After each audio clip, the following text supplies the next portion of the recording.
Magandang araw mga kaibigan. Bigyan natin ng opinion, reaction ngayon itong post ng ABS-CBN News 3 minutes ago. Tungkol ito sa pinili na Pangulong Marcos Jr. na bagong ombudsman. Breaking! President Ferdinand Marcos Jr. picks Justice Secretary Jesus Crispin Remulla as next ombudsman or new ombudsman. It's final. Talagang natupad na ang pangarap, the impossible dream of Secretary Boying Remulla becoming the ombudsman has come to fruition. Yung nagbunga na. Okay. Tignan natin ang people who reacted. Okay, 11,000 people. Kuwan lang pala ito, 30 minutes pa lang ito 11,000 people who reacted, 6,300 ang tumatawa, 2,400 ang galit. So, 8, halos 9,000, 1,800 lang ang like. So, makita nyo, halos 90% hindi nakursunadaan, tinatawanan or galit sa appointment ni VP, Secretary Remulla as ombudsman. 10% lang ang may gusto. Okay. Basa tayo sa mga comments.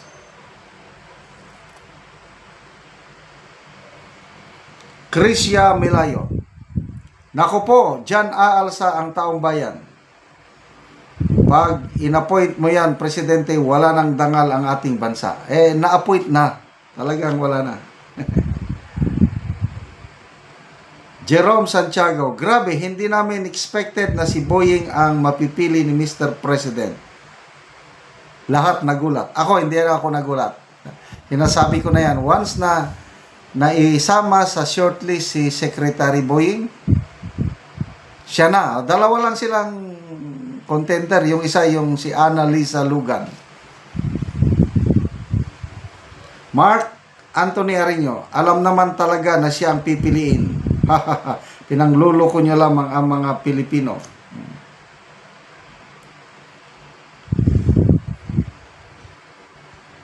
Congrats, Sir Ombudsman, harakiri ang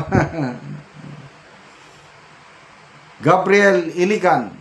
Cover up is starting. Snap election na. Hindi ito matinong presidente. Tata Lino. Planado na lahat. Wala nang makukulong kalyado ni BBM. Kajin Kulit. Hindi pa araw nyo. Kung ano ang itinanim mo, ganun din ang aanihin mo. May kaso ka pero nakaupo ka dyan. Jeneline Puno.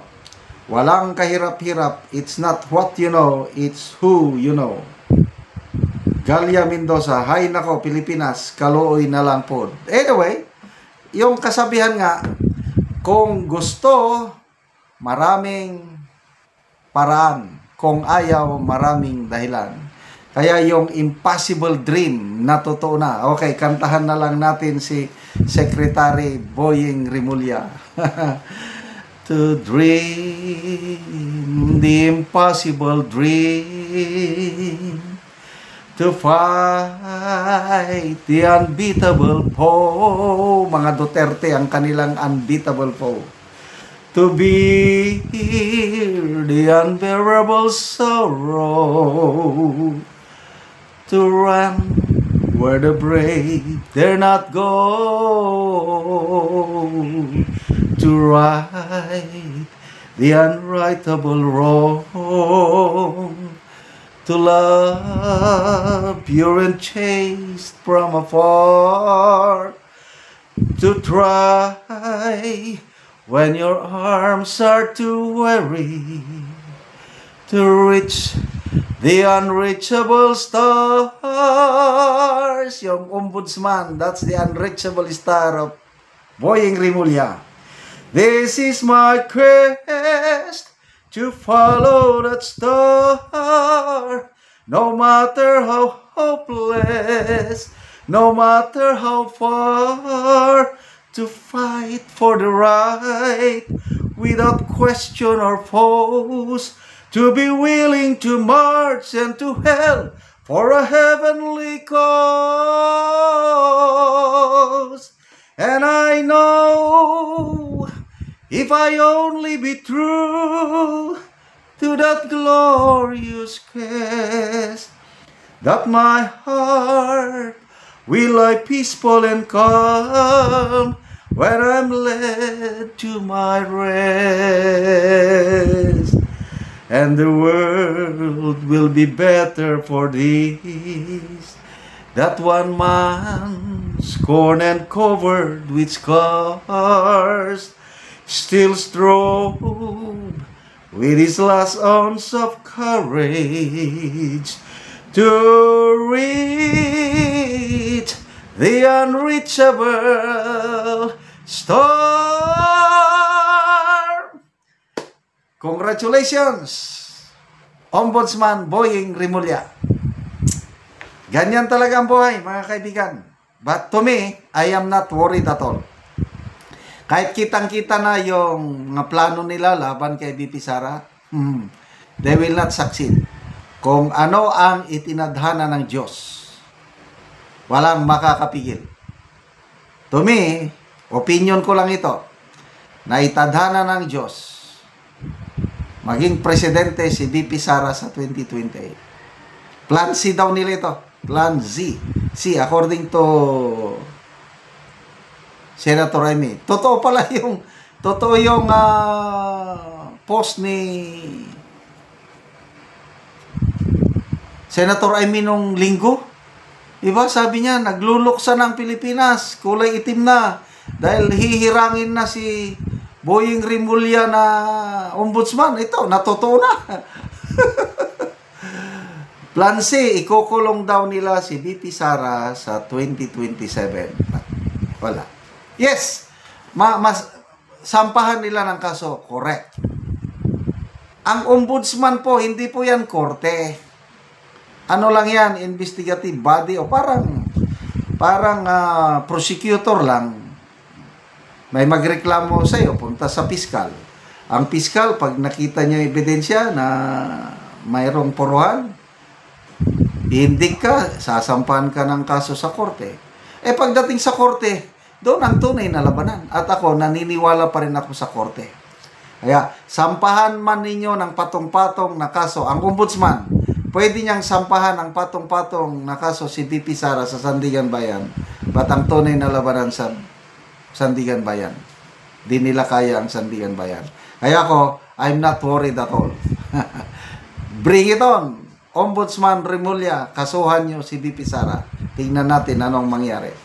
Okay, salamat mga kaibigan sa inyong pagsubaybay sa ating channel. Nakakatulong kayo ng malaki sa tribong Talandig ng Bukidnon. Namimigay tayo ngayon ng libreng yero at pako para makapagpatayo itong tribo ng mas maayos na tahanan. Panoorin nyo ang video na ito. Kung karon mao na niyang matagaan og yero. So si ate. Salamat siya sa Ginoo kay natagaan og yero. Mao na ni ang balay ni ate nga buslot na gyud kung muulan, so tuluan na gid sila. So luoy gid kay silang ate kung dili mailisan ang ilang yero. So mga buslot na gid kaayo og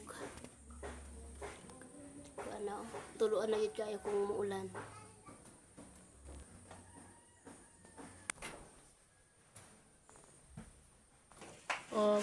Ate, ang sa imong masulti nga natagaan kag yero nga nakitang gyud nga sa ang imong balay, so buslot na.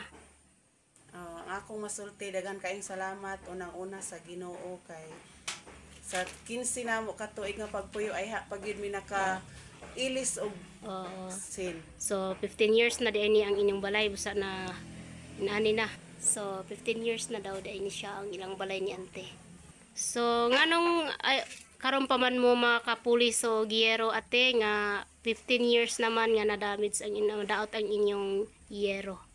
Karon pa gyud mi naka ilis kay kuan wala gyud mi kwarta nga ipalit og yero. Kay nga among pagpaningkamot ko tobra sa pagkaon.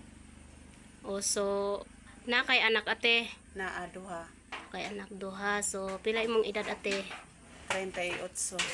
So asa na imong bana ate? Mag-uumara akong bana. So mag-uuma lang siya. So nagtrabaho siya karon ate. Trabaho. So nagtrabaho ang imong bana. So Salamat kaayo sa Ginoo ug sa nag-sponsor. Dili na gyud tulo amo. dili na gid katuluan. Sige te. Salamat pod.